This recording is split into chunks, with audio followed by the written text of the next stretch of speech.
গাজা যুদ্ধের পর যখন আন্তর্জাতিক অঙ্গনে ক্রমেই চাপে পড়েছে ইসরায়েল, ঠিক তখনই ইউরোপের একটি দেশ গ্রিস উপসাগরীয় অঞ্চলে দ্রুত নিজের প্রভাব বাড়াতে শুরু করেছে।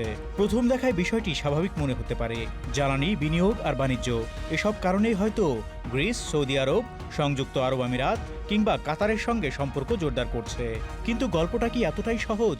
Premium commercial space is now for rent. Featuring ample parking and excellent accessibility, this 4,200 square foot space is ready. Elevate your business and call us today. বিশ্লেষকদের দাবি, গত কয়েক বছরে গ্রিসের এই অগ্রযাত্রা একই সঙ্গে দুটি লক্ষ্যের দিকে এগিয়েছে: ইসরায়েলের সঙ্গে আরও ঘনিষ্ঠ সামরিক জোট এবং তুরস্কের প্রভাবকে সীমিত করার চেষ্টা। 2020 সালে সংযুক্ত আরব আমিরাতের সঙ্গে কৌশলগত প্রতিরক্ষা চুক্তি, 2021 সালে সৌদি আরবে গ্রিক প্যাট্রিয়ট ক্ষেপণাস্ত্র প্রতিরক্ষা ব্যবস্থা মোতায়েন, যৌথ সামরিক মহড়া সবকিছুই ছিল এই নিরাপত্তা সহযোগিতার অংশ। কিন্তু সময় বদলেছে।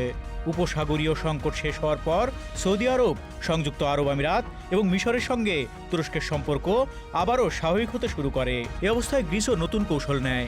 এবার শুধু দ্বিপক্ষীয় সম্পর্ক নয়, বরং ইসরায়েলের সঙ্গে প্রায় একীভূত নিরাপত্তা কাঠামো গড়ে তুলে উপসাগরীয় দেশগুলোর কাছে নিজেদের গুরুত্বপূর্ণ অংশীদার হিসেবে প্রতিষ্ঠা করার চেষ্টা শুরু করে।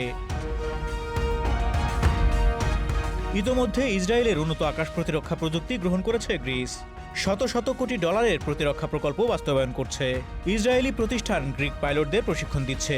এমনকি দুই দেশের সামরিক সহযোগিতা এখন এমন পর্যায়ে পৌঁছেছে যাকে অনেকেই সাধারণ অংশীদারিত্ব নয়, বরং প্রাতিষ্ঠানিক একীভূতকরণ হিসেবে দেখছেন।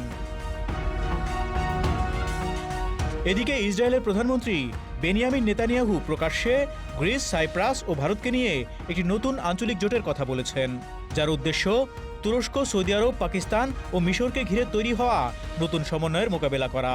আর এখানেই উঠে আসে সবচেয়ে গুরুত্বপূর্ণ প্রশ্ন, যে গ্রিস নিজেই নিজের আকাশ প্রতিরক্ষার জন্য ইসরায়েলের প্রযুক্তির উপর নির্ভরশীল, সেই গ্রিস যদি উপসাগরীয় দেশগুলোর নিরাপত্তা অংশীদার হতে চায়, তাহলে আসলে তারা কি দিচ্ছে? নিজস্ব নিরাপত্তা সক্ষমতা, নাকি ইসরায়েলের প্রতিরক্ষা কাঠামো ও কৌশলগত প্রভাবের একটি প্রবেশদ্বার? জীবন অবাক না করলে কে করবে? 28% মিল্ক ফ্যাটের অবাক করার সাথে ফ্রেশ মিল্ক পাউডার। জীবন অবাক করুক প্রতিদিন। বিশ্লেষকদের মতে এটি এখন মধ্যপ্রাচ্যের সবচেয়ে গুরুত্বপূর্ণ ভূরাজনৈতিক প্রশ্নগুলোর একটি। কারণ আজকের মধ্যপ্রাচ্যে শুধু অস্ত্র নয়, জোট শক্তির ভাষা নির্ধারণ করছে। আর সেই নতুন জোটের কেন্দ্রে উঠে আসছে গ্রিস, ইসরায়েল এবং উপসাগরীয় অঞ্চলকে ঘিরে নতুন এক কৌশলগত খেলার ছক।